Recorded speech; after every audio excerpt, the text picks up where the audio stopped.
туған тілім, далам тілі, өз тілім. Тілім барда айтылар сыры ойдағы. Өссе тілім, мен де бірге өсемін, өшсе тілім, мен де бірге өшемін. Ана тілі дананың, ана тілі дананың, ана тілі ардақты, ақ сүтіндей ананың. Қазақ тілі, қазақтың ана тілі. Кейіп оған адам аз бір асиеті. Қазақ тілі, қазақтың дара тілі, кейбірлер түсінбес қасиеті. Қайырлы күн, құрметті ұстаздар, армысыздар, қымбатты оқушылар. Қазақ тілі өміріңде, өлеңде, қазақ тілі тамыр жайған тереңде, қазақ тілі болашаққа жетелеп, ұрпақтарды танытады әлемге дегендей. Мемлекеттік тіліміздің мәртебесі биік болсын. Бүгінгі жабылу салтанатымызға қош келдіңіздер. Өсемін, өшсе тілім, мен де бірге өшемін. Бүгін бізде ән айтылып, күй тартылып, көркем сөз де оқылады. Мың бұралған бишілерді де тамашалайсыздар. Дәл қазір ең алғашқы сөзді Қазақ тілі бірлестігінің жоспары бойынша бекітілген іс-шараларының қорытындысы және мектептің дарынды оқушыларының жетістіктерін айту үшін сөз Қазақ тілі мен әдебиеті пән бірлестігінің жетекшісі Алмаш Елшібайқызы Ермекбаеваға беріледі. Құрметті бүгінгі біздің іс-шарамызға қош келдіңіздер, әріптестер, мінекей біздің мектептің дарынды оқушылары. 15 сәуір мен 15 мамыр аралығында Қазақ тілі мен әдебиеті пән әдістемелік бірлестігінің айлық жоспары бойынша түрлі іс-шаралары өткізілді. Мінекей бүгінгі іс-шарада біздің бірлестіктің айлық жоспары өткізілген іс-шаралар туралы айтылады. Содан кейін бір жылдық Қазақ тілі бірлестігінің бір жылдық есеп беру кеші деп те айтсақ артық болмайды. Біздің мектебіміздің рейтингісіне көтеруге атсалысқан оқушыларымыздың аттары аталады, марапатталады. Сондықтан экранға назар аударайық. Мінекей мына слайдта биылғы оқу жылында әртүрлі мына слайдта бізде облыстық байқауларға өздері барып қатысып жүлдегер атанған оқушылардың жаңағы жетекшісі алған орындары барлығы осы слайдта көрсетілген. Биылғы біздің жетістігіміз былтырғы оқу жылына қарағанда өте ерекше сан жағынан, одан кейін барып мынау байқауларға қатысу жағынан да өте ерекшелендік. Өйткені биыл республикалық онлайн байқаулардың көптігінен біздің кішкене орындалуымызға, оқушыларымыздың жетістіктерге жетуіне үлкен себеп болып отыр. 23-24 оқу жылындағы оқушылардың жетістігі: облыстық байқаудан бірінші орын бір адам, бір оқушы, 7 оқушы екінші орын, 8 оқушы үшінші орын. Бірінші орын 16 оқушы алды, республикалық екінші орында 9 оқушы, республикалық үшінші орында 10 оқушы марапатталды. Барлығы биыл 51 оқушымыз жүлделі орынмен марапатталып, біздің мектебіміздің Абай мектебінің атынан қатысып, үлкен жетістікпен оралды десек те болады. Енді біздің осы жылдық сараптамамыз үнемі 3 жылдықпен салыстырылады. 3 жылдың ішінде біздің өсу динамикамызды көріп отырмыз. Қазір 21-22-де 25 орын болды бізде жүлделі орын, 22-23-де 35 орынды марапаттадық. Биылғы 23-24 оқу жылында 51 орынмен, жүлделі орынмен марапатталып, биыл рейтингіміз біздің плюсті көрсетіп отыр. Биыл осы бұның барлығы ұстаздардың арқасы, оқушыларды дайындаған сол өздерінің батылдығымен, қажымас жаңа қайраттылығымен топ жарып, қаншама өздерінің бәсекелестерінің ортасында өздерінің бақтарын сынасып, өнерлерін, түрлі шығармашылық өнерде көрсеткен оқушыларымыздың, әрине оқушыларымыздың арқасы деп айта аламыз. Осы бүгінгі іс-шарамызда біздің қазақ тілі айлық бойынша бірнеше ашық сабақтар өткізіліп, 9 сабақ бейне баянға түсіріліп, YouTube каналына, мектебіміздің YouTube каналына тіркелді. 2 іс-шара, бір мастер-класс, содан кейін бар, бір семинар. Енді бүгінгі іс-шарамыз 3 сыныптан іс-шара, YouTube каналының барлығы 13 іс-шара YouTube каналына жарияланатын болды. Енді бүгінгі іс-шарамыз есеп беру деп атап өттік. Бүгін біздің осы жыл бойы республикалық өздері бар, көздерімен қатысып, түрлі жаңағы бақтарын сынасып, байқаудың қиындығын өткізіп, өзінің қолғанысын басынан кешірген оқушыларымыздың өнерлерін тамашалайтын боласыздар. Рахмет. Заң оқушыларымыздың бірі Аянмен ескелді қазақтың қара топырағын күмбірлетсін.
Meni ustozim Sho'xon aka chaqirgan.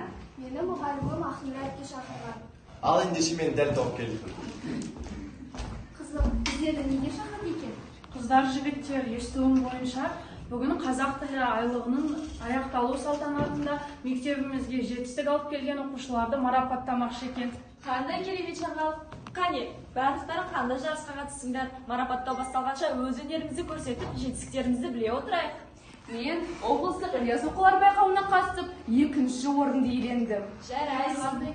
Қандай керемет. Құтты болсын, қай бөліміне қатыстың? Мен Ілияс оқулар байқауына қатысып, трейлер бағыты бойынша 2-ші орынды иелендім. Ендеше Абай Құнанбайұлының 30-ші қара сөзін оқып берейін. Қырқынмын Абай Құнанбайұлы 30-ші қара сөз. Қырқынмын сиқыр артылмай тұғын сол бір қырт мақтан деген бір мақтан бар. Ол неге керек? Неге жарайды? Ол ар, есті білмейді, намысты білмейді, кең толғау, үлкен ойы жоқ, не балуандылығы жоқ, не батырлылығы жоқ, не адамдығы жоқ, не ақылдылығы мен арлылығы жоқ. Мойнын бұрып қой, өй, қойшы әрі, кімнен кім артық дейсің? Кімнің басы кімнің қанжығасында жүр? Ол менің қазаныма салып беріп жүр ме? Әлде мен онан сау отырмын ба? Деп бұлғақтап немесе аяғаным жаным ба? Өй, енесін ұрайын, өліп кетпей, неге керек? Азар болса атылып, я осы үшін айдалып кетсем деп көнгенім ақ, деп қалшылдай тұғын кісі көп қой. Ал мен Мұқағали оқуларына қатысып жүлделі 2-ші орын иелендім. Мұқағалидың 100-ден аса өлеңдерін жатқа білемін. Соның ішінде жүректен жүрекке жетер, махаббатым өзінде өлеңін айтып берейін. Жүргенде қатал тұрмыс еленуде, білмеймін, сүйдім де сүймедім де. Жаздықтыр жалын атып сүйсем егер, түспесем дәл осындай күйге мүлде. Мен нағыз махаббатты армандаймын, оны мен жоғалтып та алғандаймын. Ақ қаздар арасынан аққуымды ажырата білмеген сормандаймын. Өтінем, сенен ғафу асыл жарым, көрсетпе арпан мінез тасынбағын. Сен менен от іздеме, құрмет ізде, өртеніп, жана-жана басылғанмын. Мен өзімнің шығармашылығымнан оқып кетсем, мен Абай оқуларына қатысып, 2-ші жүлделі орынды иеленген болатынмын. Соған Абайға арналды айтсам болады. Темірқазық. Абайдай ұл тудырған нағыз дана, тербеткен тек тұрпақты абыздала. Мен сенің топырағыңа тәуетемін, ән арнау жалғыздық етер жалғыз ғана. Дана Абай, Дархан Абай далары тұлғам, өң бойы өлмес шырдан жаратылған. Құлыны Құнанбайдай тек тұрпақтың, ұлжандай ұлы кеуде ана туған. Аяла ана жанын армандармың, әкенің әжіміті жалғандар күн. Баба тікті шашты аян беріп, есімін қойған екен пайғамбардың. Ар емес пайда ойлаған пасықтардың, білемін жаныңды нан сасытқанын. Қалың елің қазақтың қамын ойлап, қалғанша артық деймін қасыққаның. Болатын сезінген әр көңілге азық, кеттіңіз асыл сөздің бәрін жазып. Бағыт сілтеп тұратын болашаққа, ұлы абай адастырмас темір қазық. Ал енді бізде шешендік жаттап өлең айту өнер ме десем, шешендік сөйлеу де өнер екен. Соған байланысты шешендік сөз өнерінің бір үлгісін қарастырсақ болады. Мен де өз жүлдемен мақтана кетейін. Мен де Астанада өткен республикалық Дилмар шешендік байқауының бірінші орын иегерімін. Иә, мен де Алматы қаласында болған Дилмар байқауында 3-ші орынды иегеріп, жүлдемен бірге ақшалы сыйлықты да алып қайттым. Бабаларымыздың өшпес мұрасы болып қалған осы шешендік өнерді өн бойымызға сіңіру, оны келер ұрпаққа аманат ету, осы бабаларымыз бен алаш зиялыларының адал борышын өтеу біздің басты мақсатымыз. Енді осы айтқанды іспен көрсетсек деймін. Ендеше Дилмар үйірмесінің мүшелерінен бір сөз шеберлігін қабыл алыңдар. Бұның жөн екен. Ендеше мен бір сынап көрейін. Ақшалай сыйлықты жұмсау үшін театрға барасың ба, әлде құнды кітап аласың ба? Мынау сөзің 9 жастағы жетестің 90 жастағы төлебеден баталған ақсайды екен. Әрине, екі сыйлықты жақсы. Бірақ театрға барсам, ол бір күндік рухани демалыс болады. Одан да кітап алып, оны күніге оқып, жан азығын дамытпаймын ба? Иә, өте дұрыс. Жаңа сөзінде жетестің бата сұраған туралы айтып еді. Сонан толығынан айта кетсін. 9 жастағы жетес 90 жастағы төлебеге сәлем бере барыпты. Сонда төлебе бата басқа, қына тасқа, ақыл жасқа, не сұрайсың балам депті. Сонда жетес, уа қасиетті баба, ат берсеңіз өліп қалады, тон берсеңіз тозып қалады. Одан да ат тонға төзгісіз, өлмейтін, өшпейтін, өмірі естен кетпейтін бір өсиет айтып берсеңіз, соған ризамын депті. Онда қолыңды жай балам деп төлебе, бір үйдің баласы болма, көп үйдің санасы бол. Бір елдің атасы болма, бар елдің данасы бол. Бір тонның жағасы болма, көп көлдің ағасы бол. Ақты ақ деп бағала, аумен, қараны қарала. Өзегің талса өзен бойын жағала. Басыңа үст түссе көпшілікті шағала. Өзіңе өзің кәміл бол, халқыңа әділ бол. Досыңа адал бол, жауыңа қатал бол деп батасын берген екен. Ал онда мен де бір өлең оқып берейін. Ержігіт ержігітпен керіспейді, елісін ісі адал еріспейді. Ержігіт ержігітпен жолдас болса, алды барды, жоқты барды керіспейді. Неше саған тағы да бір сұрақ болсын. Кезінде бұқар жырау артайған кезде, қаз даусы Қазбекпей бұқар жыраудың жағдайын сұрай барады. Сонда бұқар жырау қаз даусы Қазбекпейге, сен бізге бірден 10-ға дейін санның мағынасын айтып бер дейді. Біз оның түпнұсқасын білеміз, ал сен өз нұсқаңды қалай айтар едің? Ендеше маған ойлануға сәл уақыт беріңдер. Бір дегеніміз, БЖБ-ТЖБ-да жападан жалғыз қалып, өзің қалғанын жаман. Екі дегеніміз 2.90-ның бағасының нашар болып, екі жақтан сөз естіген жаман. 3 дегеніміз, үйге қайтамын деген кезде ұстазын жібермесе, сол жаман. 4 дегеніміз, теңселіп телефонға темірсен, сол жаман. 5 дегеніміз, сабағын 5 болса да, алтын белгіні қорғай алмасан, сол жаман. Сен өзіңіз нағыз сөзің шебер екендігі дедің. Ендеше біз өзімізді сынай отырып, 6-дан 10-ға дейінгі санның мағынасын атап кетсек. Мен жалғастырайын. 6 дегеніміз Абай мектебіне сайтуға бола алмаған жаман. 7 дегеніміз сабаққа кешігіп келіп, есіктің алдында сүмірейіп тұрған жаман. 8 дегеніміз серуен қыратын ауылға таппай, тар ғимаратта сенделіп жүрген жаман. 9 дегеніміз топ ортада сөз бастай алмай қысылған жаман. 10 дегеніміз осы оқушылар келер жылы бұдан да көп жетістікке жете алмаса жаман.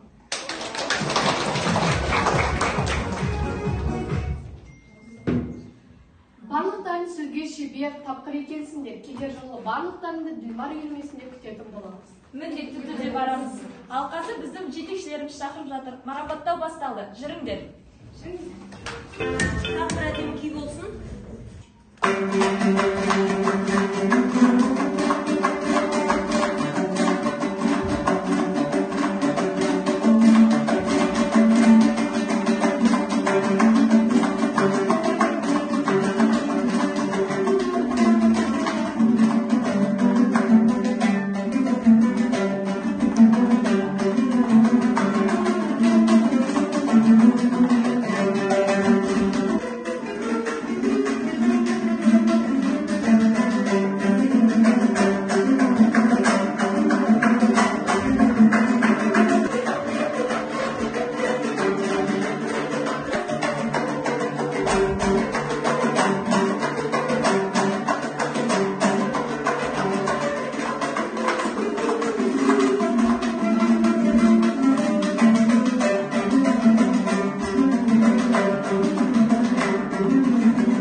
облыстық республикалық байқаулардың биік мінберінен көрініп, мектебімізге жетістіктер алып келген оқушыларымызды марапаттау рәсіміне берсек.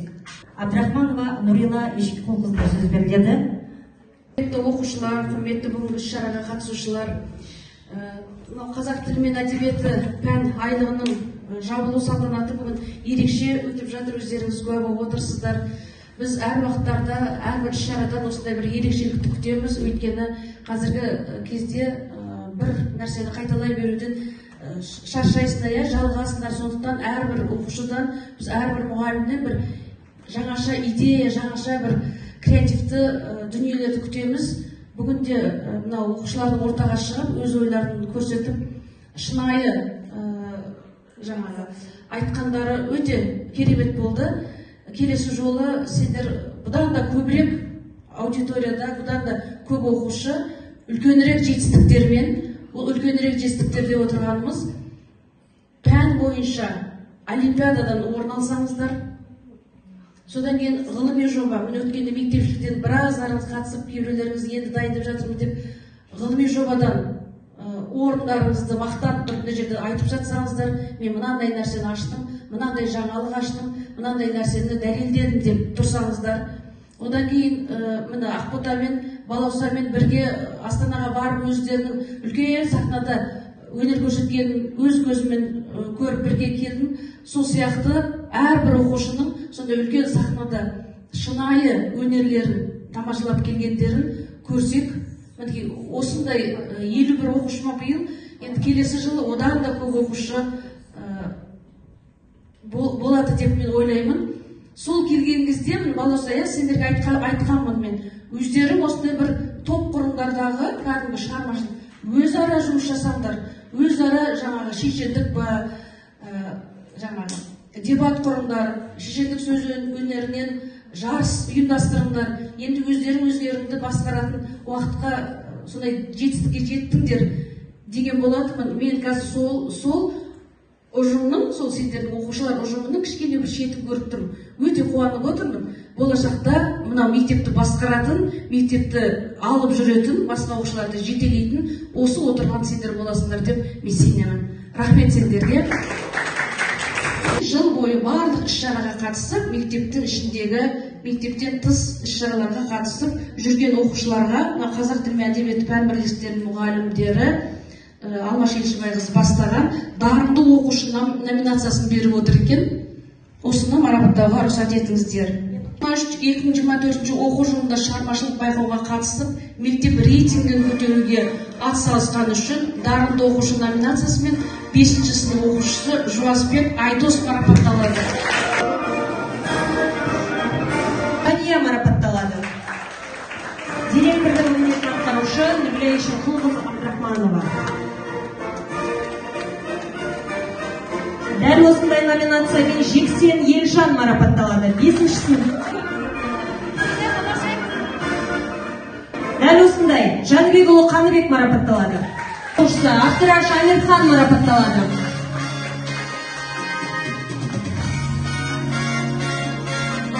Жарылқасынова Амира марапатталады.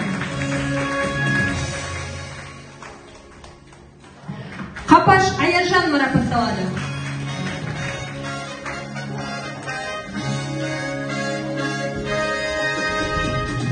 Мектеп рейтингін көтеруге атсалысқан үшін дарынды оқушы номинациясымен Аятбек Ескелді марапатталады. Дәл осындай номинациямен Бодау Үміт марапатталады. Дәл осындай номинациямен Алтай Айсафи марапатталады.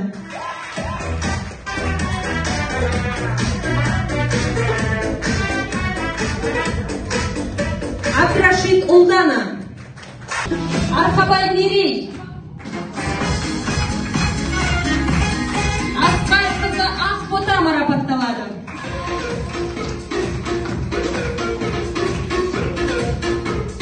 Дәл осындай номинациямен Болатбек Балауса марапатталады.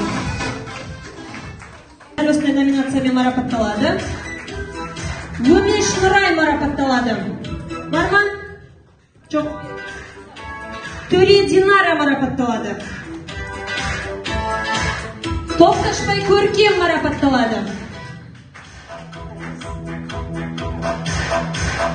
Жанбайбек Мөлдір 9 сынып оқушысы дарынды оқушы номинациясымен марапатталады. Нұржан Аяулым 9 сынып оқушысы. Ақылбек Алуа марапатталады. 9 сынып оқушысы дарынды оқушы номинациясымен. Сейдахмет Назерке 9 сынып оқушысы.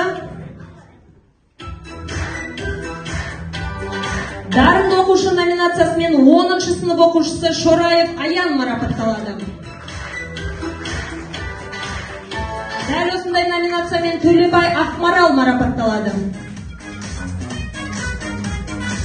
Еркебай Жаннұр марапатталады. Қанатбек Көркемай 10 сынып оқушысы. Әлмұхамбет Ақнұр марапатталады.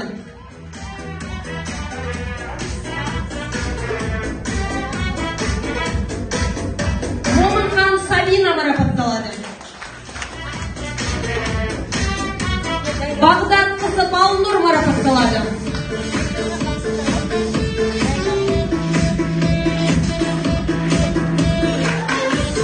Сынып оқушысы Шәріпхан Еркеназ марапатталады.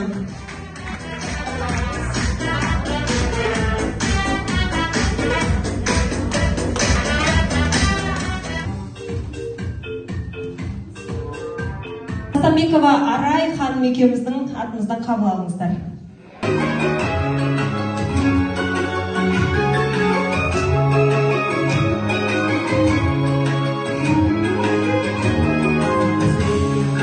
Қазақ тілінде